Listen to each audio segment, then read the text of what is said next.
people want to know that someone's employment can end for lateness. Employers are just feeling a bit like they can't really do anything about it. And that isn't actually true.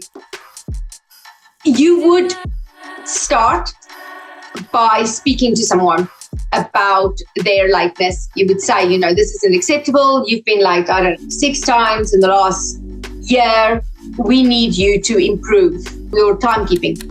The first time you talk to them, they might just say, no, there's no problem. I just overslept, whatever.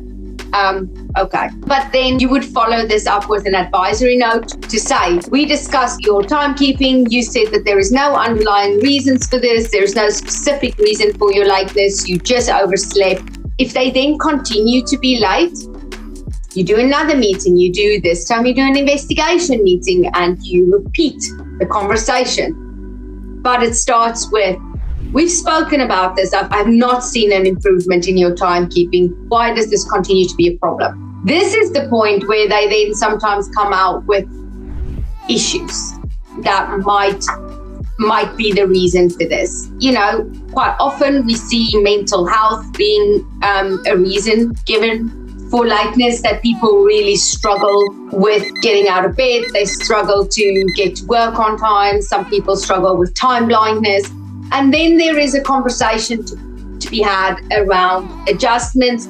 What can we do to help you with this, and talking to them about adjustments. If you put adjustments in place and they continue to be late, you'll probably follow that up with a disciplinary meeting. And a likely outcome at that point would be a warning, because they already have an advisory note, you've already spoken to about it, problem continues, you had an investigation, there's no real reason for it, you're now progressing to disciplinary. If you put adjustments in place, you wouldn't progress at this point to the disciplinary. You go again before you then get to that point. Now, this is the bit where employers start to feel uncomfortable, because they're like, okay, but this guy's late like twice a week. Like, why can I only give him a warning? Surely this is gross misconduct. I can't tell you how much I hear that. No, it's not. It's not. It's misconduct. Timekeeping and absence is some of the few issues that really has to go through the stages, and you have to put in the work and you consistently have to do it to get to the end. So they now have a written warning. They continue to be late. Rinse and repeat the process. So do an investigation meeting. We've spoken about this. You have an advisory note. We gave you a warning about this after the last time we spoke. Why does this continue to be a problem? Is there any underlying issues? Honestly, it starts to feel like Groundhog Day. I get it. But you then go through the process. You then get the final written warning point. And then if they continue to be late, repeat the process. And that's when you get to dismissal. So is it a lot of work? Yes. You have to do the work consistently. Once you start dealing with the lateness, you consistently need to deal with that to get through the process. It's just about knowing that you have to go through this process 3 to 4 times, this investigation, disciplinary outcome, and you need to do it consistently. And then you can get a pretty clean dismissal outcome for lateness and absence. Sexual harassment is going to be added to the whistleblowing list. So you can use whistleblowing as a protection now of statutory rights, health and safety, those type of things, public interest. Sexual harassment is going to be added, and it's going to be if it has occurred, if it is occurring, or if it could occur. The thing with whistleblowing, which is why when we hear that, we're like, okay, stop whatever you're doing. Let's just step back and see what we need to do. Because if they claim whistleblowing at tribunal, you have to pay them their full salary until it gets decided at tribunal, and you never get that money back. So if it takes 3 years to get there, you're paying them for 3 years. So this is why when whistleblowing gets mentioned and the fact that it's been added, this is a big thing. The other thing is third-party harassment for any of the protected characteristics, but also sexual harassment will be the legal liability of the employer next October. In a golf club, but in a physio, if one of your clients assaults one of your masseuses, physios, then you are liable for that, and you have to show you've done everything you can to protect them. A lot of employers are saying, well, I can't do anything. You can do quite a lot, because you are absolutely liable for Bob, who gets a bit handsy after a few pints. You need to train all your staff on sexual harassment. That's that training that we've sent through. You really need to get them to watch that BBC drama on sexual harassment. They do it so well. And that's when you see Douglas has cancelled episode 3, you go, that is why women cannot easily disengage. And there are a lot of men who present as the guy does in episode 3. I'm not trying to spoil it for you, because obviously you're going to watch it right away, but it's just, you need to make sure that all the staff are trained, all the officers of the club are trained, that they take it seriously, that if there is an issue, it gets dealt with, and it isn't just said, oh, Bob, just keep out of his way, I'll have a quiet word. No. You need to be working on suspension for a minimum of 6 months, and ideally expulsion if it is sexual harassment. Okay? And you need to do that, because then that shows you've taken it seriously and you have taken action, and that is the consequence that every other member says, ooh, I'm not going to touch them because Bob got kicked out, I'm just not going to do that. Excellent, that's what we want. You don't touch, and you shouldn't be saying anything about, oh, your breasts look really nice in that top. No. But it is that training. You will need to make sure your staff have all the training so that they can also spot it. I'm going to say it's a good thing to be able to spot these things and not go, oh, well, that's just what happens. No, that is actually abuse. That needs to stop now. 400 tips a month, that's a lot. That is highly unlikely to be all genuine. Talking to a new client, and he said, right, I've got a bar manager, been there for 22 years, and there's problems. Obviously there's problems, because if you have somebody who's been there for 22 years, usually they've never been managed. It's not really their fault. They've never had any feedback, okay? And he said, yeah, but she's really popular. I'm like, how is she popular? Well, she gets £400 a month in tips. I'm like, okay, that's quite specific. How do you know that? Well, on the till, you can add £1 when the members say, oh, and one for yourself. You press the tip button, which adds £1 to their bill. And I'm like, okay, so you're saying that 400 of your 800 members are giving her a tip every month?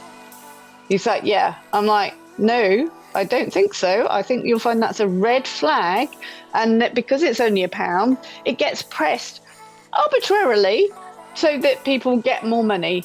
Because I think she's about 31,000. I'm like, full time. And I'm like, that's not a lot if you've been there 22 years. And so she's probably topping it up. And he's like, well, no, she's very liked. I'm like, 400 tips a month? That's a lot. That is a lot of tips. That is highly unlikely to be all genuine. And people aren't going to notice an extra £1 here or there on their bill. They're just going to go, oh, yeah, it must have been, I thought it was 11, but it's 12. It's fine. It's no big deal. So we do have to deal with that, but it's just like, it's always when you have these conversations and it's just an aside, oh yes, and she gets £400 in tips a month. We need to stop that right now, because that will probably feed into the conversation that we usually have, which is, wouldn't you like some tax-free money to leave? Thank you very much. We continue to get regular questions when it comes to 0-hour employees. So first of all, 0-hour employees are employees with employee rights. So if you have people who you call by the very old school name of casuals, that is not legal anymore. You can't be doing that. You can't be having people that you just pay cash in hand, or just, I don't know, they come to work when you tell them to and you pay them, but that is illegal. You can't do that anymore. What are the ins and outs of a 0-hour contract? The one thing that make it really different to anything else, and is why we want to use it, is the flexibility of not having to give hours. That's what it says on the tin. 0 hours guaranteed, right? But the bit that a lot of our clients forget is that's a two-way street. That's why this contract is also appealing to a lot of employees. Because what this means is that you have no obligation to give them hours or offer them work They have no obligation to accept your work because realistically, they might already be working somewhere else on that day. Or they might have a period of time when they're not working. They might not work during summer school holidays, for example. The important way to think about this is you need to check availability. That's important with 0-hour staff, and that is the bit that a lot of our clients are missing. Checking availability. So what you're doing is sending out a rota, and then they're getting pushback, and they're getting like, oh, I'm not available on that day. Oh, I can't do that day. Oh, I'm not working right now. And then they get frustrated with these employees. And that's when I get these conversations like, we want to get rid of them because they never take any shifts, blah, blah, blah. They're not available for work. When actually a better way to handle and manage this is to check availability on a regular basis and have a way in which you do that. For example, on a weekly basis, or a few days before you do the rota, something should be sent out to all your 0-hour staff to say, I'm doing the rota next Monday. Let me know now what your availability is for the next month. It avoids all of that frustration for the employer and kind of lack of engagement from the employee. The other things to remember, holiday. Now, holiday can be managed in a number of different ways for 0-hour employees, but the majority of our clients are paying out holiday for 0-hour employees on a monthly basis using the 12.07% method. Really simple. Hours worked times 12.07%. You add that amount that you get there is what they would have accrued in holiday. You add the accrued holiday to their pay. You pay them out for it on a monthly basis. What that means is when they want to take holiday, all they do is tell you they are not available for work. They don't have to book holiday. They don't have to request holiday. They don't have to have holiday available in order to take holiday. They have already accrued and been paid for their holiday, and their contract gives them the right to be available for work or not be available for work. That's holiday. So in terms of rest breaks, this is the other one where we don't see the question so much anymore, but we used to see this question all the time. Do we pay 0-hour people for their rest breaks? Yes, you do. In short, yes, you do. If you pay other staff for their rest breaks, then you pay 0-hour staff. If you don't pay your other staff, then you don't pay your 0-hour staff. They are eligible for maternity. They are eligible for sick pay. Once the shift is accepted by a 0-hour employee, or once a 0-hour employee has confirmed to you that they're available and they can do that shift, the rules then start to apply to that. If they are then a no-show for that shift, they'll be disciplined for that. If they are late for that shift, they'll be disciplined for that. They can't just tell you the day before, oh, I can't no longer do that shift. No, you've accepted the shift, but in the same way, they are then eligible for sick pay. So if they called in sick on that day for the shift that they had accepted, they would be eligible for sick pay if it applies. And the same goes for time off for dependents. If Susie calls in the morning at 7 o'clock and says, I can't do my 9 o'clock start shift today because my child is sick and I couldn't drop her off at the nursery, that is time off for dependents, and they are entitled to that just like any other employee. They have protection from unfair dismissal after 2 years, just like any other person. And they have the right to work elsewhere. So your part-time and your full-time employees, there's an other work clause in your contract. That means that employees have to ask you for permission to take a second job. 0-hour employees, it is assumed that they have more than one 0-hour job. Employees think they are entitled to time and a half or double time. There is no law that requires you to pay a penny extra for working a bank holiday. Now, your contracts and your policies might require you to do that because that's what they say, or because that's what you have done for hundreds and hundreds of years and not written it down anywhere. In that case, yes, you do.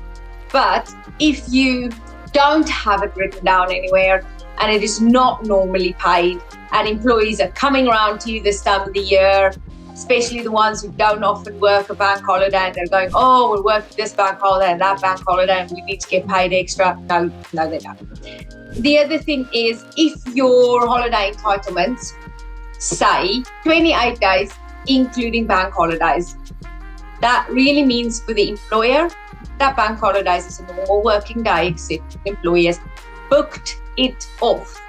They are not entitled to have it off and opt into working. They are working it and they book it off if they want to have it off. And that can be approved or declined like any other holiday. That is the benefit, one of the benefits of stating it in that manner for the employers. For the employee, the benefit is that they get to use 28 days wherever they like, whether a bank holiday is involved or not. If you want to make changes to your contract, how do you do that? I have seen absolutely horrific attempts at doing this, where managers have basically just told staff, oh, this is now changed, or this is now changed, or this is now changed, or written some heavy-handed letter that some 82-year-old ex-businessman who is on your board has drafted. All wrong. Please stop doing that.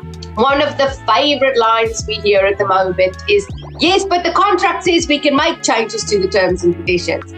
It does. But those are for very minor changes only. So I'll explain to you what kind of changes we're talking about. We're talking about things like changing the pay date. Okay, so maybe you pay every 2 weeks and you're going to move to paying monthly. There's still a little bit of a process. You can't just write to them and being like, so we know it's like the 25th of the month, but hey, from next month, we're paying you at the end of the month. Because then you're going to have a lot of people in 2 weeks' time who are going to be out of pocket, because that's not how their budgets work. Or you want to change the way your holiday works. For example, maybe you still have the old school way of holiday that is split into 20 days holiday, 8 days bank holidays. And actually, you've spoken to one of us and we've gone, hey, whoa, that's stupid. So you now want to change to 28 days, inclusive of bank holidays. Those are the kind of changes, the minor changes that you can make without consultation, at the right time, with the right amount of notice, and for God's sake, in the right tone. Please, we are not talking about changes like changing the amounts of holiday, changing the amount of sick pay you pay, worse off. It is absolutely not for changing pay, working hours and structures. The reason for that is because the changes you are making impact on the other employees. So suddenly, if you've just promoted one person, but you've changed 2 other people's jobs, you've actually impacted on the entire team and how they operate and who they report to, and maybe what even their tasks and duties are.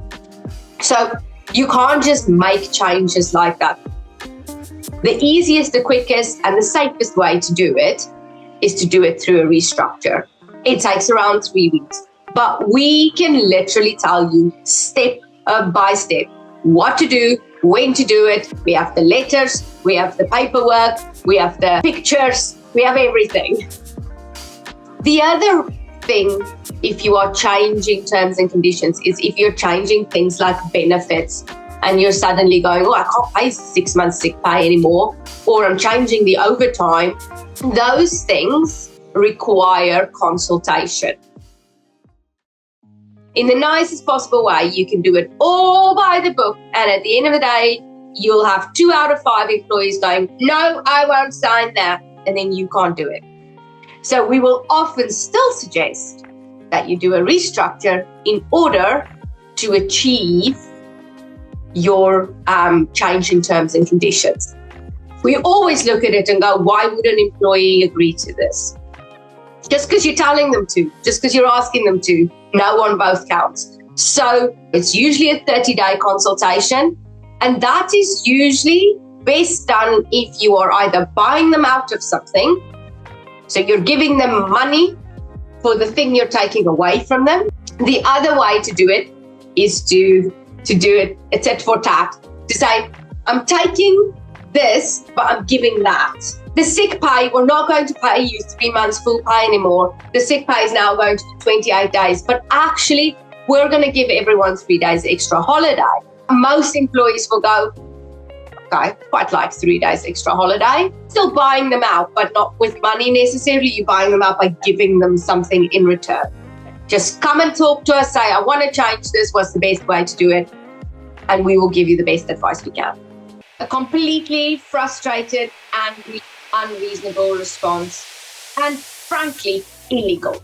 It is really important when you have an incident or a series of incidents with employees that we do not react in anger. This is business, and all you really should do is act according to what the law requires you to do. I've got 3 examples where we had employee situations that was handled badly. We have an employee who has a history of being late. And by late, I don't mean 5 or 10 minutes late. I mean 90 minutes late. He also has quite poor attendance. So he's become unreliable. He's gone through the disciplinary process and there's been a warning. And since the warning, he's not been late and he's not been absent without following the correct absence reporting procedure. And we're about 2 months down the line. And then that he doesn't turn up one morning, 2 minutes before the start of his shift, he sent a message in to say that he won't be coming in today. And here is where the manager should just have said, thank you for letting us know. This isn't really a reasonable amount of time before the start of your shift, but we'll catch up on this when you're back. That's what he should have said. What he said is, we are understaffed, you need to come in. And the employee replied with, I'm sorry, I actually can't come in. I cannot leave my toilet. I'm sure we've all been there when you think I cannot leave my house safely. This is what I mean by that was a very unreasonable response from that employer. It was an angry and unreasonable response to tell a sick employee, I don't care that you're sick. The fact that you don't have enough staff to staff a business area is not the employee's problem, it's the employer's problem. Another one is an employee who hadn't worked there very long. She has a son with special needs. This son was not accepted in the school where he was needing to be placed. The mum had a bit of a breakdown in terms of stress and anxiety. She wrote in to say she can't come to work. She's seeing her doctor. She got signed off sick, sent in a sick note. And then at the end of that sick note after a week said, look, I'm still really stressed. I can't stop crying. I'm so worried about this. I don't know what I'm going to do. The employer's response to me was, the work is piling up. This is going to be a regular occurrence because of her son's special needs. We need to fire her. A completely frustrated, angry, unreasonable response. And frankly, illegal. Discrimination on many levels. Just acting out of anger in the moment, in frustration, could have made that situation much worse. Luckily, I was able to say, hold on a minute, X, Y, and Z, please think about this. Keep in mind, there were better business options. The better business option was maybe a welfare conversation to understand how long she might be off and so on, and distributing that work in a different way. And the last one was an employee had gone off sick during a grievance process. They needed some minor surgery and they requested for this process to be paused. And then it was paused so long everyone forgot it was happening. The employee, there was then a welfare meeting to bring this employee back to work. And the employee said, but I can't come back to work because I don't feel safe to come back to work. I feel intimidated and pushed into it, blah, blah, blah. And the employer's response to me was, I need to fire him, because he was insisting that a process that had sort of slowed down and paused and then got a little bit forgotten about by everyone needed to finish before he was willing to come back to work. So now we've got a guy with long service, you haven't followed a process, and he's got a protected characteristic, and you just want to fire him because you're angry and annoyed.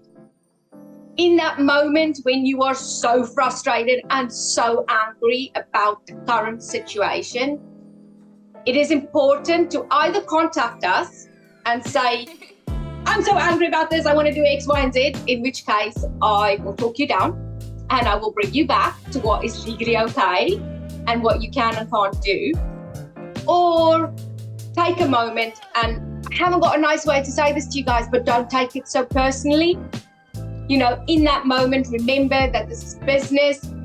You are two people working together in a business, and there are rules and regulations of how things need to be managed within that, and that you need to act professionally and not let your anger and your frustration rule what you do or say in that moment, because it could land you with a claim or it could make the situation worse. If you are one of our clients, then you will already have a contract template from us and you will have a handbook. We would have created that contract template in line with what is actually going on in your business and how your business is, the terms and conditions of your staff. You then use that contract template to create the staff contracts, and you issue those contracts on day one of employment. They have a right on the first day of employment to a contract. If you want to change the terms and conditions of a contract, the majority of the time, you're going to have to consult. There are the rare occasions where you don't need to consult. One of them, for example, is when there are very minor changes that you are making. Let's say, for example, you're changing the date that you pay. Maybe you're paying them on the 20th of the month and you want to move that to the 28th of the month. You still need to give them notice and that kind of thing, but it's considered a minor change and you don't have to consult with them. The majority of the time, I'm going to tell you, you have to consult. The other time that you don't really have to consult is when you are going to improve all of their terms and conditions. So you're not improving one as a buyout for reducing another. You wouldn't expect a lot of resistance because you're giving quite a lot. And then you're sort of saying, maybe in line with that, we're also amending your notice period. And I don't expect you'll get an awful lot of pushback, but hey, there's always one. Some of the terms and conditions that are fairly standard across golf clubs. Now, that doesn't mean that you can't improve them and offer more. Of course you can, but statutory holiday, SSP only, is fairly standard across golf clubs. There is rarely extra sick pay offered. These days, I'd say maybe 50% of our clubs offer club sick pay. And when they do, it's for very short periods of time. It's maybe this 3 days, 5 days a week, 2 weeks, after maybe 2 years of service or something like that. So it within the industry, it's pretty standard. So is the holiday, for example. So is things like statutory maternity pay only, things like that. So if you are not one of our clients, it's probably best to book in a chat with me and we'll go through the things you want to change, the things that maybe in the contract you're not feeling is right, or any concerns or questions you have. We would then do a review for you and make any changes that you need to your contract and your handbook. If you have any of your members of staff who have a blazing row with each other, you need to tell us straight away so that we can investigate and deal with that situation. There's no point doing that a month later. I have one golf club that's come back to me. There's an issue around calling somebody a name, which is not good name, which is banter, okay? But then as we were talking about that and me saying, right, we need to do investigation meetings, turns out one of the chefs walked out without authorization after blazing around with his colleague, but they didn't ring me about that. Also, somebody was in an accident and escorted by the police to hospital, which usually means there's a concern about maybe drink driving. Then one of the chefs has said to the house manager that he's an alcoholic, but he doesn't drink at work, but he does need a drink to get to work. He's like, well, I don't really want to lose my chef. Yes, but if he's drunk in the kitchen, what's the likelihood of an accident? And then you're going to be liable. I did point out corporate manslaughter might apply. And he's like, oh, okay, maybe I do need to take it more seriously. You are allowed to do swab testing for alcohol. And we did this for a head greenkeeper in a different club. We agreed with him that we would let him back, but he would have to do a swab testing at the beginning and the end of every shift for 3 months. Then we would do it on an intermittent basis for another 3 months. And then after that, we would decide what we're going to do. And the swab testing is peanuts. It's like £1.50 per swab. And we're not looking to dismiss on the basis of this, but you do have the health and safety responsibility to make sure that they are sober when dealing with heavy machinery. And this all comes out as side issues when we're talking about the name calling, because somehow those things weren't important enough to ring. Even just one of them, like the storming out, we could have done a disciplinary, the guy would have been on a final written. I know he didn't want to lose his chef, but actually we needed to do it at the time. He now wants to circle back around and do a disciplinary process on that, but not this week, maybe in 2 weeks' time. And I'm like, no, let's just draw a line under it, because it's a month ago. It's just pointless now. As soon as something happens, ring me. Just ring me and say, this has happened, what do I do? And I will. You've kept in touch, but she can't say you're putting her under duress to clack. If she's pregnant, she's supposed to provide you with a form called a MATB1, MATB1, which confirms the expected date of the birth. I don't know how long she's been with you, but it sounds like she's been with you since the beginning of the year. So she is theoretically entitled to maternity pay in February, if we get to that stage, but it's based on, and this is my least favourite part of employment law because it's maths, it's the 8 weeks before the 15th week before the birth. You've got the date of birth, say the 1st of February, go backwards 15 weeks from the 1st of February. From that date, you then take the average weekly wage, whatever she earned in the 8 weeks before, will then decide whether she qualifies for maternity pay from you or from the government. If you're a client of ours, you've got our maternity policy, which has that in there. That's the pregnancy thing. Other thing is, if she's off sick, she gets paid in line with your sickness policy. So if she's entitled to that, she gets paid SSP. She'll earn holiday on that at the average of what she's been earning over the last, 7, 8, 9 months. And if she's doing different hours all the time, she should be paid every month using the 12.07% rule. All you need to do to keep in touch is to send her an email or a WhatsApp message every Monday and say, hope you're feeling better, looking forward to welcoming you back at work on, and then whatever the day is after the sick note. And so you've kept in touch, but she can't say you're putting her under duress to clack. And then see what happens. If she wants to still just earn SSP, we can see if we can find if there's any proof that she's doing something like working for somebody else while saying she's too sick to work for you. But I think if you do the calculations and the amount she's earning in that 8-week period, she's probably not going to qualify for maternity pay from you. She will qualify from the government, but that she has to go to the job centre to get that. So we need to do that calculation.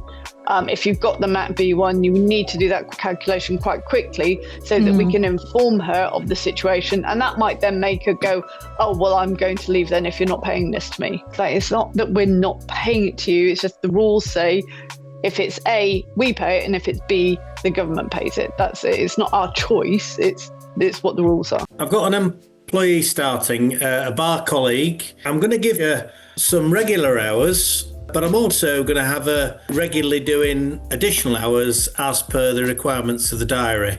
What I'm looking for from you is some advice on how to recompense her in regard of annual leave.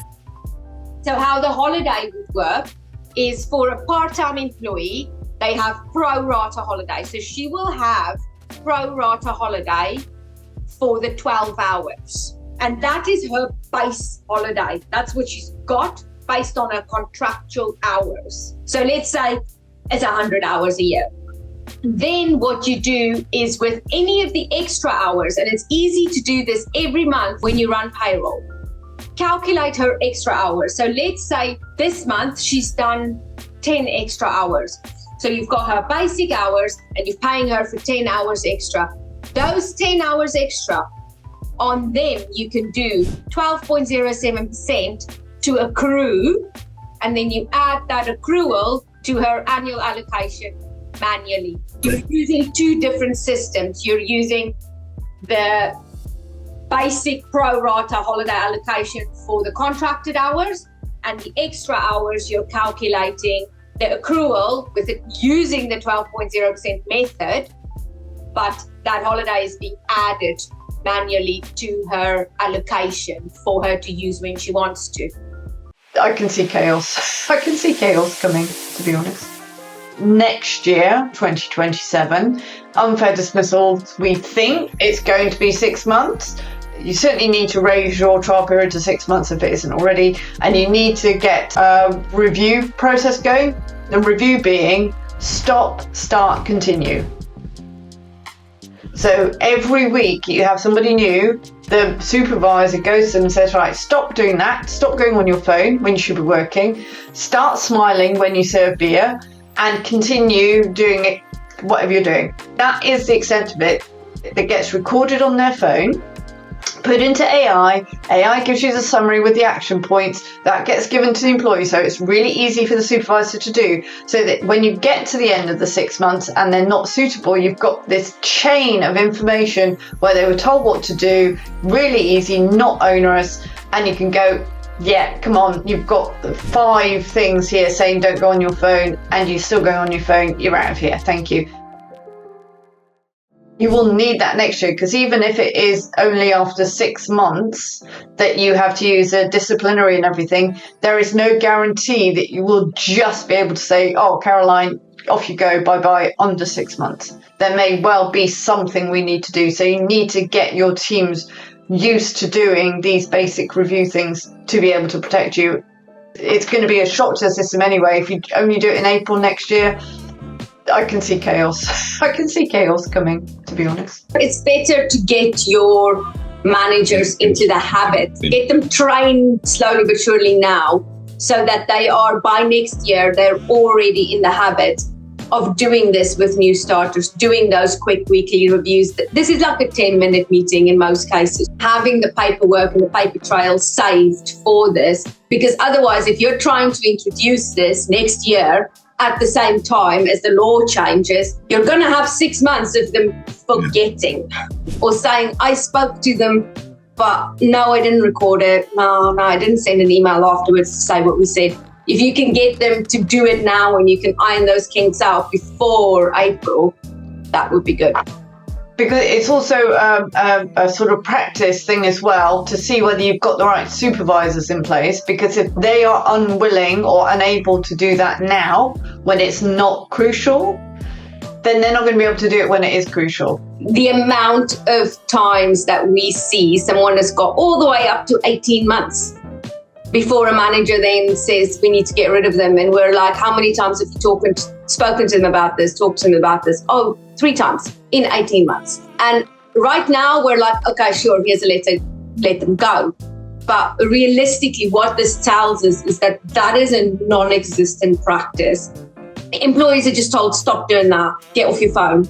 You know, there isn't proper processes for things. We can see that the culture is not to deal with these things in such a regular, documented way. And it's worthless when we come to the point of dealing with an issue. If managers need to be performance managed because they're refusing to manage, then that's a different problem, isn't it? I was giving a GCMA talk yesterday about the new changes coming in, and we had a difference of opinion, me and one of the attendees, and it was about, in October 2026, that employers are going to be legally liable for the actions of third parties towards their staff. From October, any member of the public who harass your employees, you are legally liable for their actions. You can be sued for their actions. Now, yes, this is absolutely scary. Absolutely, but it's also the same as health and safety, that you are responsible for all people, whether they're your employees or not, who come onto site, and you have to take steps to make sure they are safe. You're not supposed to be able to prevent anything, but you are supposed to put stuff in place to minimize it and minimize the danger. It was interesting because the gentleman in question was very much, well, that's ridiculous, we can't do that. I'm like, well, you need to do work with your members to make sure they understand they're not allowed to harass people. But as a very minimum, if they do harass people, that has to be dealt with in the correct way with your disciplinary procedure, which should be up to date. And you can't go, oh, you know, Bob, he's 92, he's never going to change. It's like, no, you do not tolerate it anymore. This law isn't just focused on prevention. It's also focused on how you deal with it when it happens. It is nearly a 50-50, to be honest. And this is the bit we already struggle with in terms of members. I always say, if this was an employee that did this to another employee, or an employee who did this to a member, you would sack them. Even if the guy who is doing the harassing is a very good employee and you've never had a complaint about him before, you've still got to deal with it properly. You can't just sweep it under the carpet because you don't want to lose him or because you can't believe that he would have done this. But because it's a member who's done it to an employee, you think a warning is okay. Really? When health and safety started, 20, 30 years ago, it's just ridiculous. People are grown ups, they can work out themselves whether they're going to electrocute themselves or fall into a hole. We don't have to do this, we don't have to protect them. And now it's seen as standard. If you're not doing the health and safety, you're like, why are you not doing the health and safety? And it'll be the same with harassment. Why would you tolerate that behaviour to your staff, or even to other members for that matter? And it was just a very illuminating heads up that I will go work on, because I must admit, when he first said it, I'm like, I was almost like, is this a joke? You're joking, aren't you? You're sort of saying, oh, there's so many members, oh, well, what are we going to do? You need to train your board of directors as same as you would any staff member on what is acceptable for sexual harassment. You need to do the online training. You need to deal with issues quickly and have sanctions. Like 0-hour contracts, it's a bit grey, as in terminating them. If they haven't worked for a while, you still got to just work out that average week's notice. How do you do that? So the way I would do it is I would take them off the rota. Obviously they're not on the rota, and you say, right, I'm giving you a week's notice, you're not scheduled to work, so they don't get any money because they're 0 hours. Now if they're part-time workers, that's a whole different thing. Yeah. But if they've actually got a 0 hours contract with the correct wording, then if they're not scheduled for work and you pay them that's how I would do it. Nadia. What we're talking about here is not immediate termination. Now, usually when we talk to you, we're like, sack them today, pay them in lieu of notice. So this is the opposite, the advice that we usually give you. What you would do here is you would say, we no longer need your hours, whatever, we're terminating your employment. With a week's notice, your termination date is X, and that date will be a week in the future. And then you just don't give them any shifts in that week, and then you owe them the money. And the other thing to remember is that you need to double check the notice in your contracts and make sure it is actually a week, because a lot of the contracts, you'll find that it's only a week during the probation period, and after that it becomes a month. It's not the week's notice that is usually the problem per se. It's the fact that if they are over 2 years continuous service on your payroll, you can't just give them notice. Under the 2 years, absolutely, you can just say, yes, thank you very much for your service, here's your P45. And I wouldn't worry about it too much, because most, like you say, most 0 hours, they're students, they're not actually working for you at the moment, they don't care. But if they're over 2 years, you can still do that with students. What we tend to say, though, is that you would do it after, for example, the summer. And then when they're going back to uni, and you say, oh, thank you so much for helping us and looking forward to seeing you at Christmas, and here's your P45 and all the best, and sort of pretend that we don't know about the 2 years. Obviously. Yeah. And then if they come back and say, oh, you can't do that, fine. But you've got then potentially 3 months of them not caring. They can get their parents to call in on their behalf, as long as there is a phone call from them at some point that day. The other one that I wanted to mention is about new staff coming in and not following the sickness absence procedure. So the sickness absence procedure for most of us is that you have a phone call at least an hour before your normal starting time. Now, if they don't do that, that is a potential disciplinary offence. Okay. Now, we wouldn't necessarily want to go into a full disciplinary, but you would need to sit down with them and say, okay, you're supposed to do this. Why didn't you do this? Now, what we've been hearing a lot lately or this year is that they've been saying, well, I get really anxious and I'm too anxious to call in. Okay. At that point, you need to offer them that they can send a text message, and they do tend to be younger people. They can get their parents to call in on their behalf. That's absolutely fine, as long as there is a phone call from them at some point that day.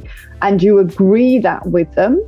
Okay, you don't necessarily tell them, but you agree, say, would it help if you could do this? You put it in writing, say, this is what we agreed you would do for your sickness absence going forward. And then if there is a problem with the sickness absence and the reporting, we have much more option to terminate employment early rather than having to go through full disciplinary processes, because we've already made the reasonable adjustments for a potential mental health condition. We've said we can do something different. You've still not done it. Now, depending on how bad the situation is, we might give them another chance and document that we're giving them another chance. But after that, we then say, look, you've got to report sickness absence. We've given you all these ways to do it that do not involve you actually speaking to a person. We understand that can be stressful, but you do have to tell us. If you're not telling us, we're going to have to part company, because if you're not doing that, what else are you not going to be able to do? It's a really polite way to say, off and mind your own business. When you have an employee off sick, usually on long-term sick, and this employee is then posting on Facebook that they're going on holiday or they're out and about with their kids, and then all your other staff get quite upset because they feel under pressure and they feel the pressure of that person being off sick, and they then become disgruntled and they've got questions. And I cannot tell you how many times we get asked, what can I tell other staff? How can I update other staff? What information can I give other staff members about this staff member who's off sick with depression and anxiety and is going to Mallorca for a week for a beach holiday? Which, you know what, I think will probably help. The answer is very, very simple. Nothing. You cannot tell them anything. But I've prepared a little statement that you might want to write down for this one. Everyone's circumstances are different. So please respect each other's privacy and focus on your own work. It's a really polite way to say, bugger off and mind your own business. Yes, although we do like to know what they're doing. So please do keep sending us the screenshots, because at some point we may well be able to do a disciplinary. Yeah, because remember, if someone's off due to their knee replacement and they're dancing on the tables in their holiday in Ibiza, then I'm probably going to be looking at disciplinary because your knee looks fine there. It depends really on the circumstances. But when you are dealing with your other staff who are having questions, coming to you with stories, complaining that someone's taking the piss, really, your answer should be something along those lines of, everyone's situation is different. I can't discuss this with you, but, please respect each other's privacy and just focus on your own role and your own situation. And actually, we hear really regularly from team leaders, either the GM or the head greenkeeper, going, oh, this is really, what this person is doing is really bad for team morale. They're really down. It's like, it's your job to manage the team. Okay, because they're like, oh, so therefore it's gross misconduct somehow, so we need to get rid of them. No, you need to manage the team. What the team needs to see is that you are aware of the situation and you're dealing with it. Absolutely. But you can't use the team that you are responsible for and are paid to manage as an excuse for us doing something illegal that is going to come back and bite you. I mean, we can do illegal stuff all the time, but there will be repercussions. So you just need to be aware of that. If you are going to call a job an apprentice, they have to actually be an apprentice. I wanted to talk to you guys about something that's actually really irritated me this week. If you have an employee and you are calling them an apprentice, there are some things that you need to have in place to have an apprentice. You should have a written contract that is an apprentice contract, not some butcher of your normal contract. We can do an apprentice contract for you. We do that. You should have a training plan that is in place together with some sort of formal plan. They need to be on some sort of government plan or with a college enrolled or something like that. You can't just call someone an apprentice because they are your junior or your trainee greenkeeper. Bloody hell, pick a different name. But apprentice is a very specific thing and it has very specific meaning to it. So you have to have an agreement. They have to be enrolled on a proper program. No, you cannot have a cost agreement to get back the money if they leave early because you didn't pay for it, the government did. So you can't claw that money back. And there needs to be supervision for apprentices. You don't just hire them and then leave them to it and then fire them 6 months later because they can't do the job. That's not how it works. And you'll end up in a situation where you'll end up having to pay the rest of their apprenticeship or a portion of it because you've taken on an apprentice and actually you're failing at having an apprentice, not the apprentice failing at their job.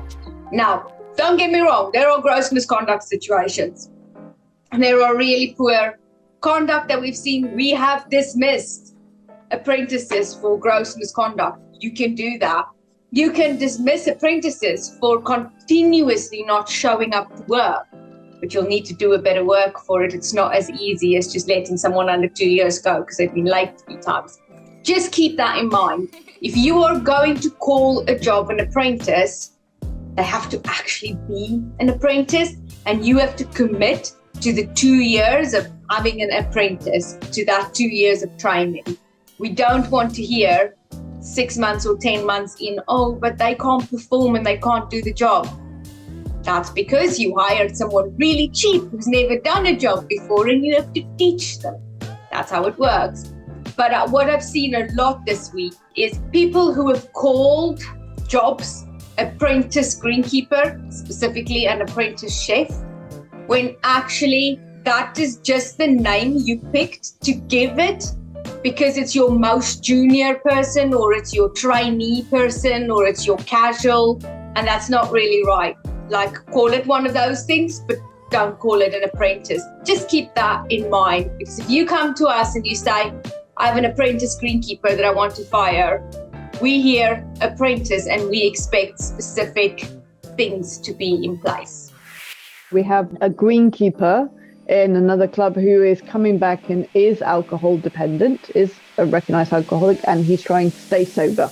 And he has fallen off the bandwagon a few times, but now he's okay, he's coming back. And we said, okay, well, you know now that he's officially alcoholic. That is on the sick note. So when he comes back, he is working with heavy machinery and dangerous chemicals. And as we know, greenkeepers are out usually by themselves. Now, it's not good, absolutely not good if he kills himself.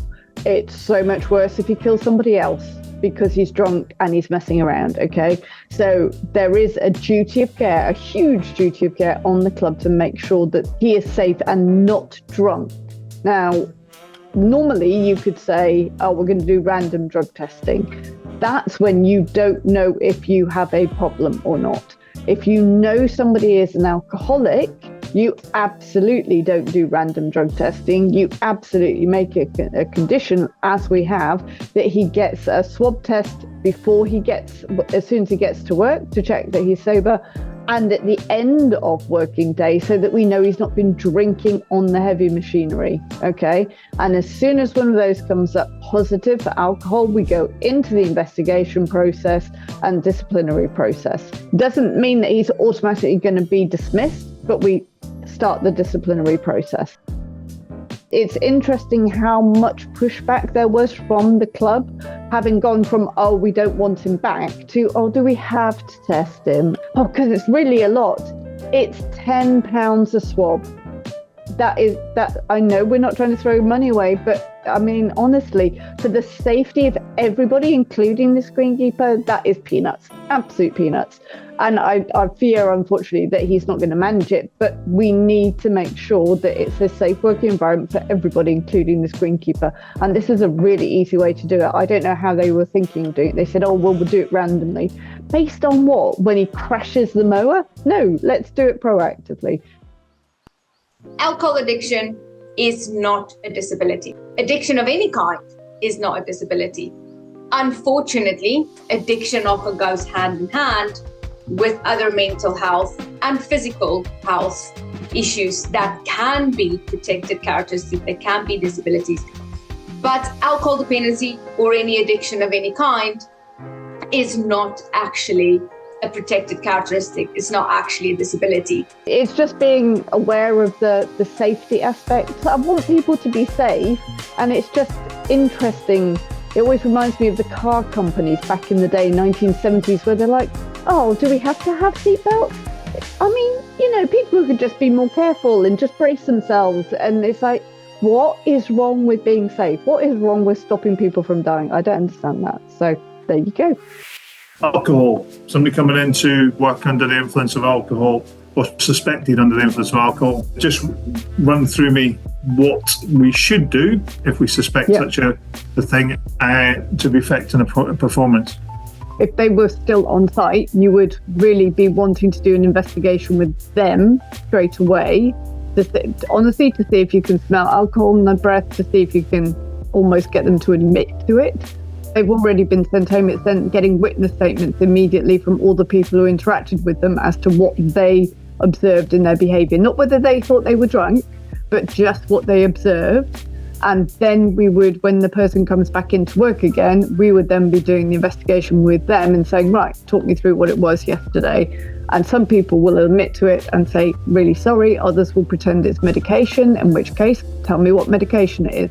It's interesting when medication is used, not for the drunkenness, but for lying. It's like, oh, it's a side effect of my medication that I lie. And you're like, no, I don't think so. Okay. So it's really doing that investigation meeting. So I'll send you through the meeting structure, but it is to get the witness statements from people who've interacted with that person, and then as quickly as possible to do the investigation meeting and then potentially go to a disciplinary. We don't do tests. You can do swabs. You can buy them off the internet that you do a mouth swab. And if you've got one of 5 different things, it will turn pink or something. But it's a bit like the drink driving thing. It only counts if you have a blood test. And we're not doing blood tests. We can't get that organised.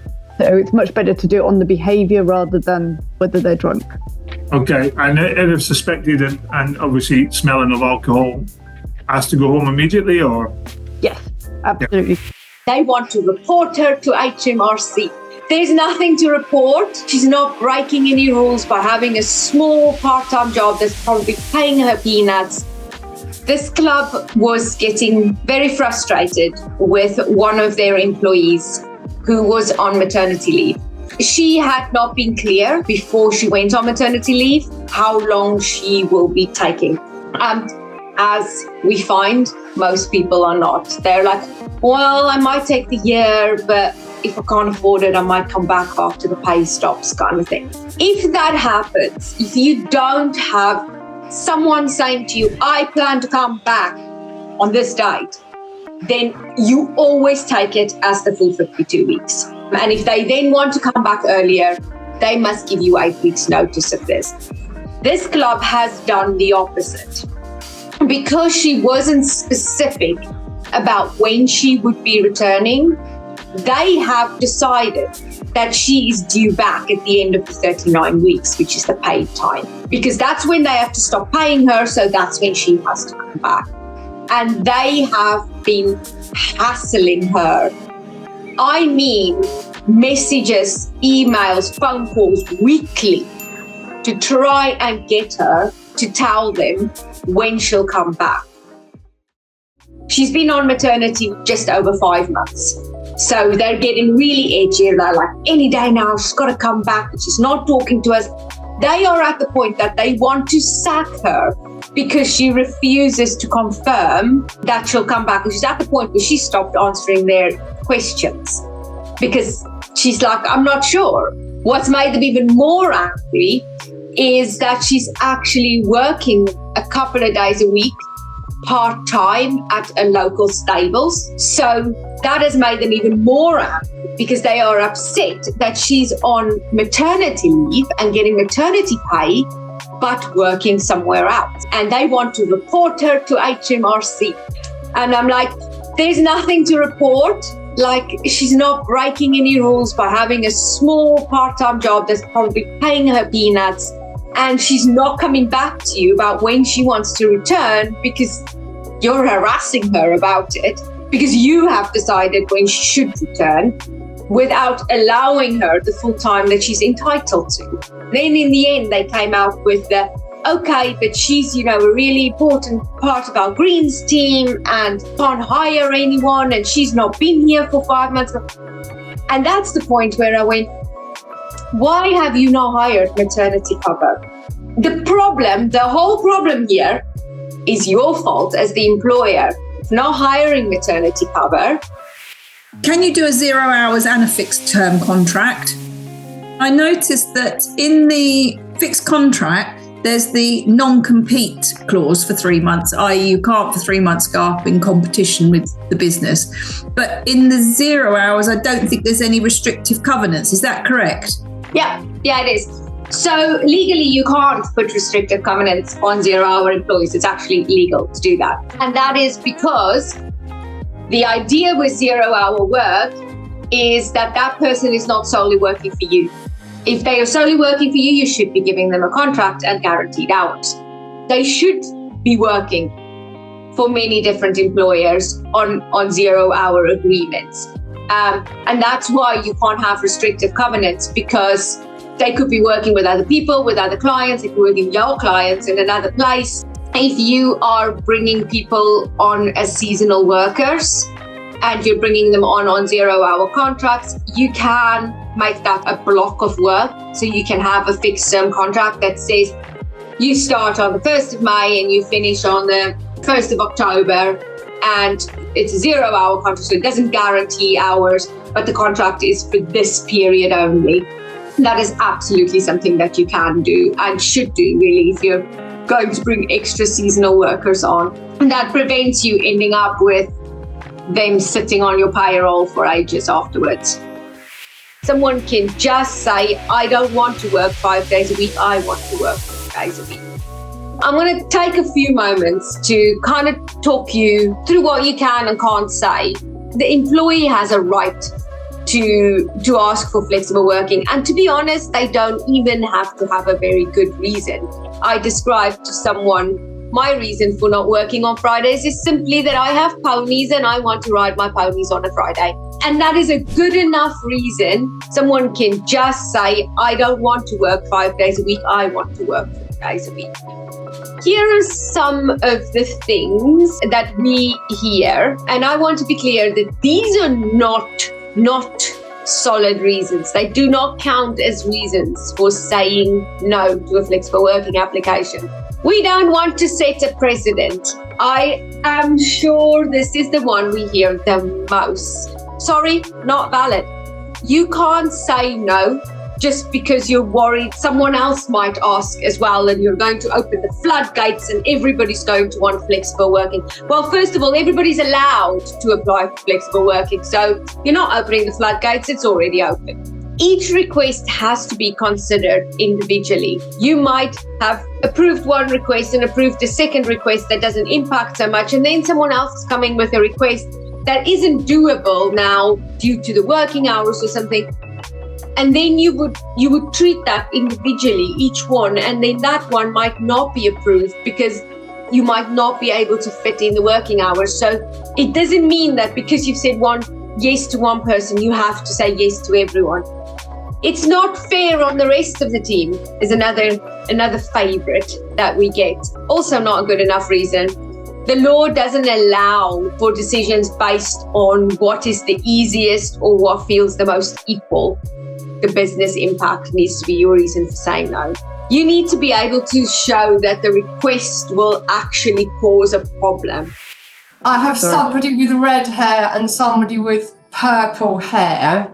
Is there a way that we can ask them to have natural colouring hair? If the person came to their interview with purple hair and nose ring, and you did not inform them at the time that we want natural hair and no face piercings, and you offered them the job like that, it would be reasonably expected that you would allow them to continue to work looking like that. Whereas if you had the interview and hired them the job and they had dark hair and was wearing a long sleeve shirt and did not have a nose ring in, and then they came to work for you, and a few months later, one morning they turn up with purple hair, or suddenly they got tattoos all down their arms, then that might be a conversation where you say, we weren't aware of your tattoos, and as per our staff handbook, this is the rule, and you'll have to wear a long sleeve shirt to work. As per our staff handbook, you need to have your hair in natural colours. If you hired them with purple hair, it's very difficult to now say, oh, by the way, we know we hired you and interviewed you with purple hair. We didn't tell you wouldn't be able to have purple hair, and now we want you to not have purple hair. That would be a little bit unreasonable. It's not illegal though. There's no protection for colours or for tattoos. However, it's going to be a much more unpleasant conversation than if it was the other way around. We've covered off the tattoos because that's a big discussion, which is fine. Piercings has been covered off. The hair colour has not been covered off. And now we've recruited somebody who has red hair when they've started. So hence that's why it's been picked up. Maybe the conversation should be that we've covered off the piercings and we've covered off the tattoos, but we have to be reasonable. Let's give them the hair kind of thing. And maybe there's a balance here. It's right to believe that employees should be able to look like individuals who look like themselves. And I would be also stressing that these are the performance. It's really difficult, as we all know, to get good employees who do even the minimum of what they're supposed to be doing. So if there's no performance issues, we shouldn't really be getting so het up about what the outward appearance is, because actually they might have perfectly normal hair and be absolutely rubbish. It's not a given that just because they look normal that they're going to be a good employee. Trivial benefit. Okay, that is an official term from HMRC, and it's about trivial, so small level benefits for your staff that HMRC doesn't care about the tax on. So a trivial benefit is something like a voucher up to the value of £50 per person. You can give up to £300 worth of vouchers per person per year without it being a taxable benefit. It's not supposed to be for performance, because that would then be a taxable thing, because it's like a bonus. I'm going to say HMRC doesn't really police these. As long as it's £50 per person, they really don't care. Above that, you're going to have your bookkeeper/accountant go, okay, well, there's tax due on this. But £50 per person you can do. And you just say, thank you for March, that's great, or Happy Easter, and there you go, that's fine. It's not allowed to be a voucher just for food or drink. So you're not allowed to give them Waitrose vouchers, but you can give them John Lewis vouchers that could be used at Waitrose. So that's a way of rewarding staff as well, without there being any taxable benefit. And people quite like having, basically, it's tax-free money. So you've got a voucher, you go and spend it. It might be worth talking to them about what type of voucher would be the most value to them, but it is a nice way to give them a little bit more without the taxman getting any of it. Other examples of trivial benefits as well, giving someone a bottle of wine, or sending someone a bouquet of flowers on their birthday or when they're ill, or those kind of things are also considered trivial, as long as they fall under that sort of £50 mark. You don't get to run over anybody, let alone your boss, and expect to stay in your job. I've just come off of another phone call with a mini horror story. So this is a golf club. Out on the greens, one of the greenkeepers who's supposed to be mowing got on the mower and tried to run the course manager down and actually hit the course manager. The course manager was over the front of the mower, and the guy then said, right, that's me, I'm done. And left the mower there and stormed off to the greenkeeper's shed. And then the course manager sort of went to the greenkeeper's shed and found the guy emptying his locker and saying, yeah, I'm off, I'm out of here. It's like, where did this come from? Now, this guy's got long service and he's got a disability. So he's got protected characteristics, quite a major disability. And it's like out of nowhere, he's decided to go. What happened, the greenkeeper has done what is called a heat of the moment resignation, okay? And we only really worry about that if somebody's got over 2 years service, because if it's under 2 years, they have no comeback if they want to take it back. They don't really have comeback after 2 years because a resignation is unilateral. You can't refuse to accept the resignation. I mean, you can say you're refusing, but it makes no difference legally. It's still unilateral. If somebody wants to leave, they're leaving, okay? But if they want to be reinstated, it has to be on both sides, and there is no default legal position that you as the employer have to accept it. So if somebody has resigned and then says a couple of days later, actually, I've changed my mind, I want to stay, you can say, yeah, I'm really sorry, we've changed our personnel planning, we're not going to do that. And you would be absolutely fine, and they cannot sue you for that at all in any way, no matter how long they've been working for you and they've resigned. But when it's a heat of the moment resignation like this, what we do is we give them the chance to calm down. And the first step is we say, look, obviously you're upset about something. We'd like to give you the chance to talk about it. Would you be interested? We can do a meeting next week. And we will either get, yes, I'd like to talk about it, or we will get, no, get lost, I've resigned. But if he then says, look, I don't know what happened, I'm really sorry, I would like to come back to work, that's fine. So he's not resigned. However, the other string to that bow is that this is now a gross misconduct disciplinary process, because you don't get to run over anybody, let alone your boss, and expect to stay in your job. We do often get from committees the statement that the trust and confidence in this person is gone, and therefore we want to fire them. If you try and use that in court as a reason for dismissal, you will be laughed out of court, because it means nothing. You have to have evidence of wrongdoing, or you do it via a settlement agreement. But don't ever try and do a disciplinary based on the fact, oh, there's no trust and confidence. And committees are particularly bad at this. They're like, oh, so that's gross misconduct, so we can just dismiss and we get out of the 3 months notice period. It's like, no, tell me what it is. Why don't we just do a settlement agreement and then it's straightforward?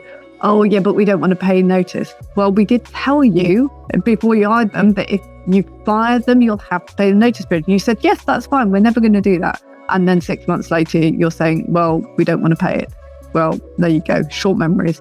But trust and confidence, it doesn't matter who it is, you have to have evidence of why they're not doing their job. It's particularly frustrating when people say, well, the team are really upset about this, so this person needs to go. Okay, the head greenkeeper or the house manager are responsible for managing the team. The team are usually only upset by one person's behaviour if they think that person is getting away with it, because the house manager or the head greenkeeper is not dealing with it in the correct way. That's when the team gets upset by it, not because there's somebody doing something wrong. If they can see that there are consequences for that, they're absolutely fine with it. But if they don't see any consequences, yes, that's going to upset them. But the line manager is responsible for making sure that the team understand that not every situation can just be solved by saying you're fired, like on The Apprentice. This is a grown man who has made his staff cry in front of him. People who've been in the club for 20 years and never been managed, and we all know people like that, they get away with murder. I mean, why wouldn't they? They've never had any consequences to their actions. I had a phone call today with a non-client. He's got an issue with his clubhouse manager, who is also a chef. And chefs are not renowned for their politeness, but this guy is actually making people cry. Invariably, the statement comes, oh, but he doesn't realise his effect on people. It's like, okay, but this is a grown man, 40-odd, who has made his staff cry in front of him. If you have made your staff cry and you didn't want to do that, then obviously you would do something to resolve it. If you are happy with them doing that, then you don't change your behaviour. But you cannot claim that you didn't know that they were going to cry or that they haven't cried if they're doing it in front of you and you're to say, oh, well, he doesn't realise. Yes, he does. Everybody else realises. And I'm going to say, you never hear that statement about females. It's never, oh, she didn't realise the impact. It's always, she did that deliberately. And with men, it's like, oh, they don't realise. It's like they're 40 years old. And, you know, I thought men were in charge of everything. So you'd think they'd sort of kind of work out what they're supposed to say or not say. And if he's choosing to make people cry, he needs to go. It's almost criminal, the negligence that is being tolerated because somebody is a little bit scared of another guy. Please don't allow employees to become members of the club, because then when you have to fire them for bad behaviour, they still turn up as members, and then you've got to do a member disciplinary. And as we all know, members don't like disciplining members because, you know, well, it might be me next. Well, it won't be if you don't do something stupid. So it's like, don't employ members as employees. You got employees, members, never the twain should meet, okay? That's what you want to do. So I'm like, we need to get rid of him. It turns out when we're talking to the club manager that actually there were incidents a year ago, that they decided not to act on because they thought it was just a personality clash between a female and a male, and the female's now gone off on maternity leave. And it's like, why do you give them so many chances and let it get so bad before you do anything? It's so frustrating because we could have dealt with it really easily. And to let your staff be in a state of fear and panic because you are afraid of telling somebody to get lost, you shouldn't be in the role. Nobody is in a management role to do the nice stuff. We're all in management roles to do the not nice stuff. And much as that is not great and nobody looks forward to it, that is what you're paid for. You're not paid to do the nice stuff. You are paid to deal with the difficult situations. And if you're not willing to do that, you shouldn't be in a management position. It's almost criminal, the negligence that is being tolerated because somebody is a little bit scared of another guy. If it's demotion versus termination, you should always terminate. The head greenkeeper came to them and said, actually, could he please be demoted?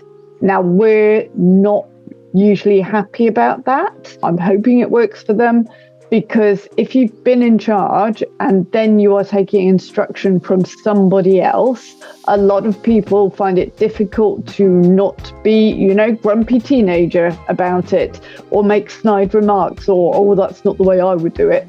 Those type of things. Now, this guy seems to really want to not have any responsibility. He's also taken a big cut in his salary to go down to being a greenkeeper. So maybe it will work out. But it's just when you're talking about demotion, if it's demotion versus termination, you should always terminate. Don't demote somebody who's done something bad enough that you could terminate them for. Because if they've done that, just putting them in a more junior role does not mean they're going to behave themselves. It means they're going to be undermine you right from the base. So we would always say if it's a termination or demotion, you absolutely terminate them. And if it's demotion requested by them, just make sure you've got the paperwork from them, the letter saying, I would like to go down to this role, so that they don't turn around then a couple of weeks / months later and say, you put me under duress to demote me. This young lad was as useful as a chocolate teapot. The F&B manager has sent a 17-year-old lad who's only just started with us a copy of a WhatsApp conversation between him and his F&B supervisor. His F&B supervisor is saying this young lad was as useful as a chocolate teapot on this particular day. he sent him the copy of it as feedback. That's shocking. I think you need to have an investigation meeting with that manager before sending that information. And I think you probably need to have a word with this 17-year-old person, and he might want to bring his mum along, and I probably wouldn't put too much of a fuss up in this specific situation about that, and say, look, we apologise, it's unprofessional, that's not how feedback should be shared, we're really, really sorry, and please carry on as you were. What we don't want to hear is in 2 or 3 weeks' time, someone coming and going, we want to now dismiss that employee because they are a chocolate teapot.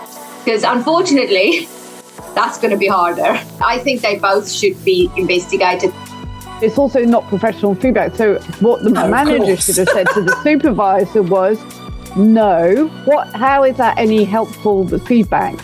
I need to have, what is he actually doing wrong? How are we going to improve it? What have you done? Telling me he's a chocolate teapot, yes, that's very amusing, but that actually doesn't help.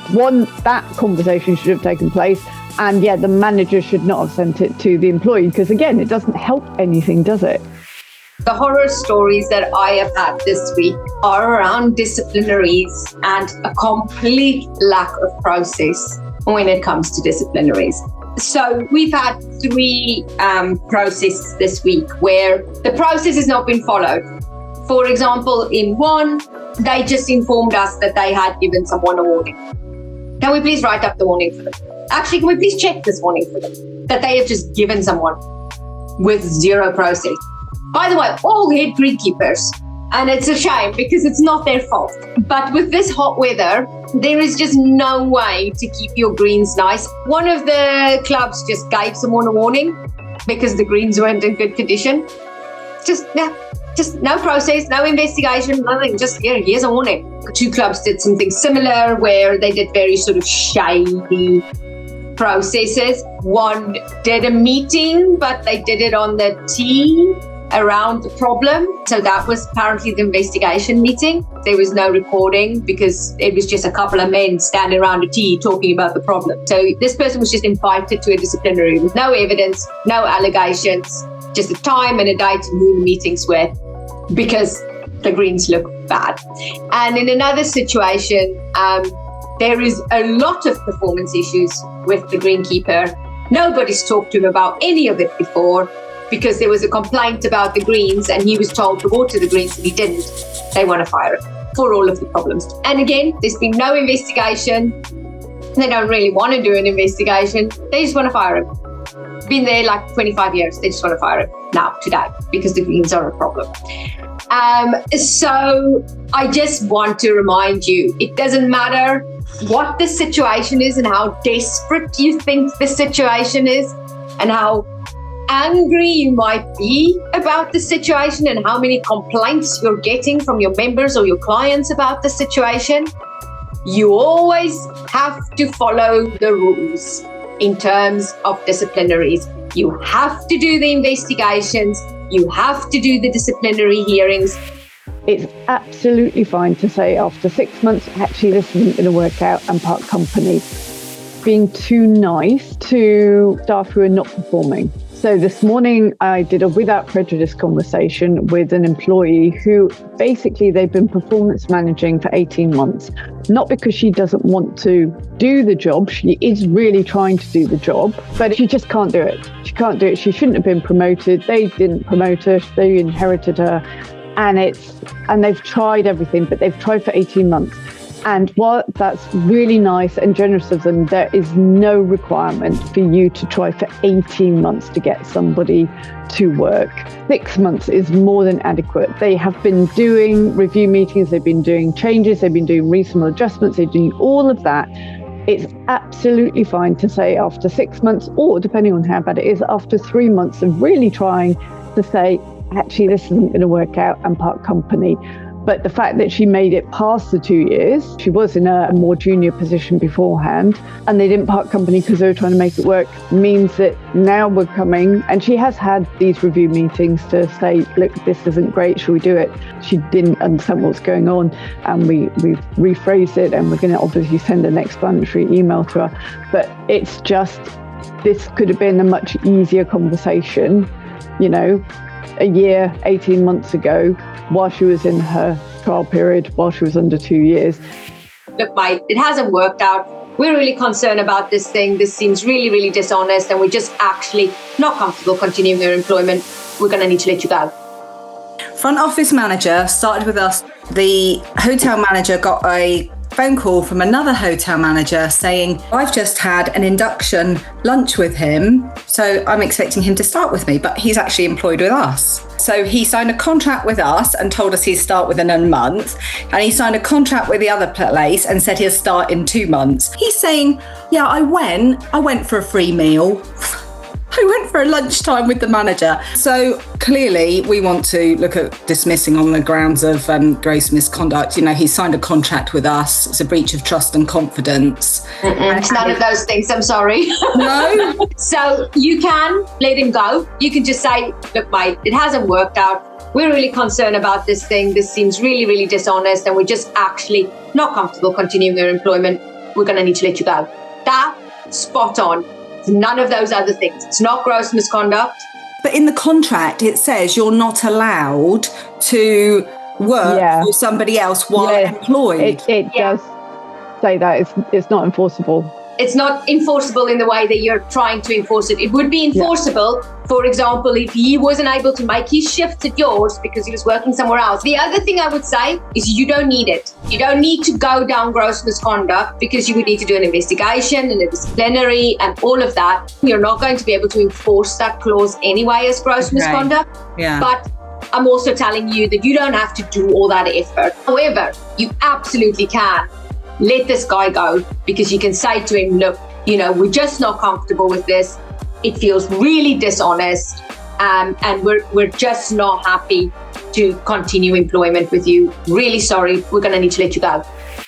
What do we legally need to give someone who has told us that they are struggling with menopause symptoms? Oddly, and this still surprises most women at this point, menopause is not actually one of the protected characteristics. It isn't listed like pregnancy and maternity or age or sex as a protected characteristic. Blows my mind, but there we go. However, you need to consider all of the other things that come with the symptoms that could be considered protected characteristics. And let me tell you, they will fall in one of these, if not several. Age is a very obvious one. This is something that affects middle-aged to older women.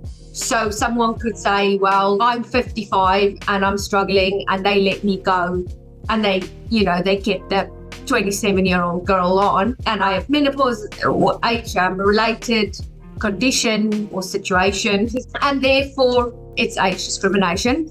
It is often boxed into sex discrimination because it affects women, not men. Therefore, it is sex discrimination. And then the disability is the one that people struggle to get their head around because it's not listed as such. If you think of things that it causes anxiety, it causes insomnia, it causes depression, it causes physical health issues.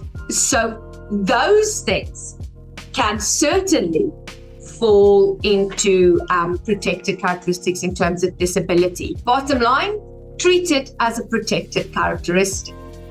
Now, what does that mean in terms of dealing with an employee who has a conduct or performance issue that could be related to menopause symptoms?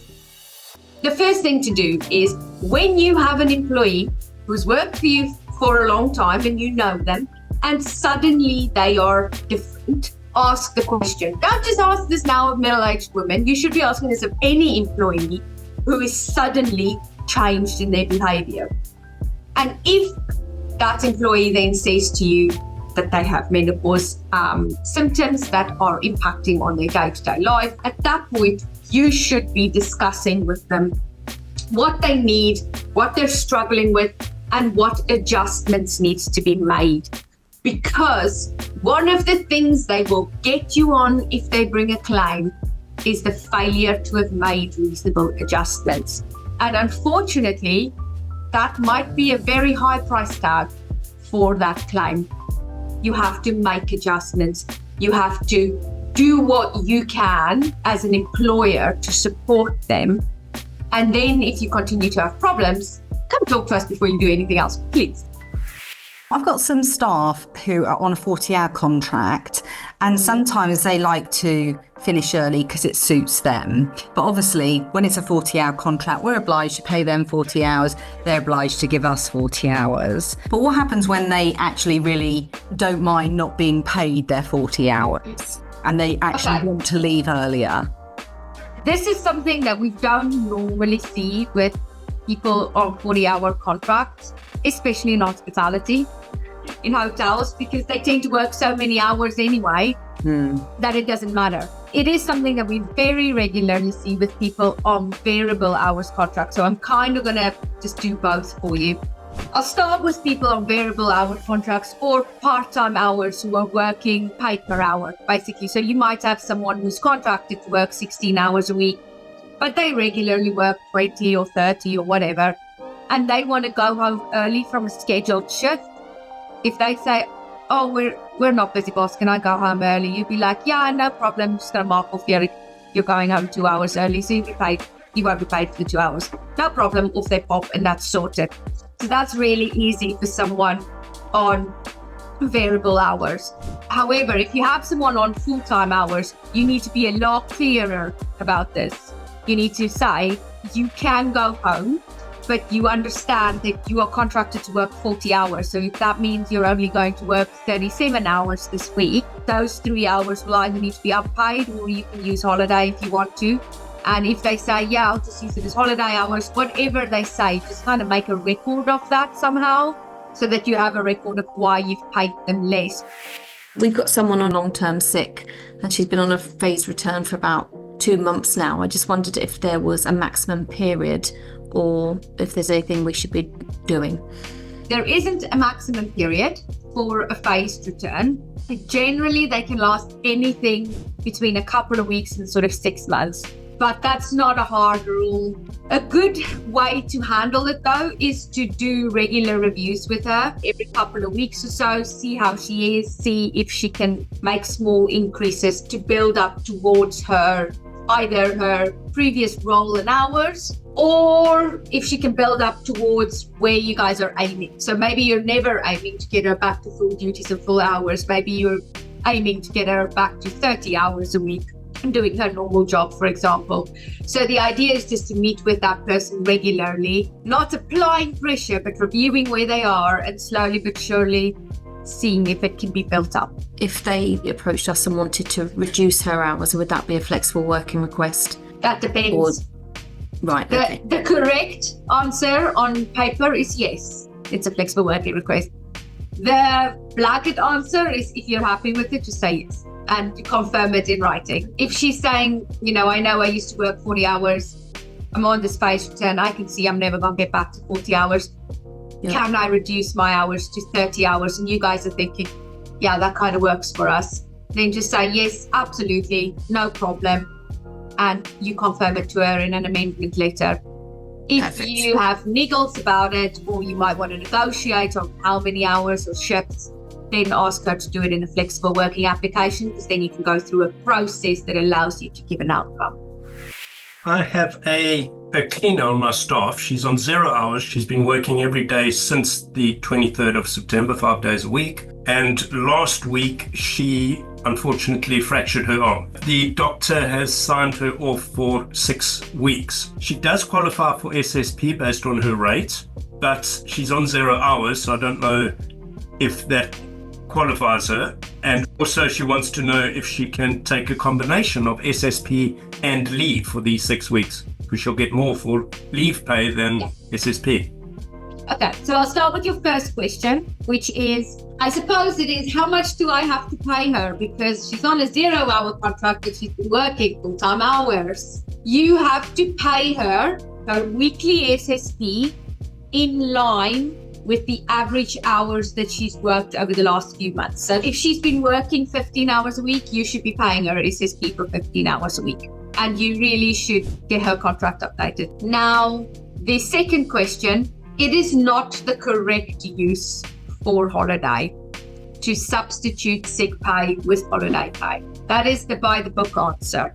However, it is perfectly acceptable, as she has requested it, to say, this is not normally the correct use for holiday, but on this one occasion, I would be happy to do this for you because you have this much holiday.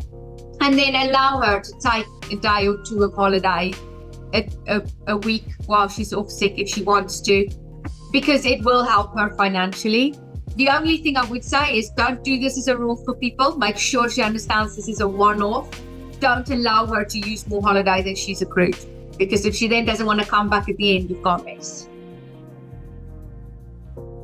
Thanks for watching. If you want a free tribunal audit of your employment contract and handbook, click the link in the description below.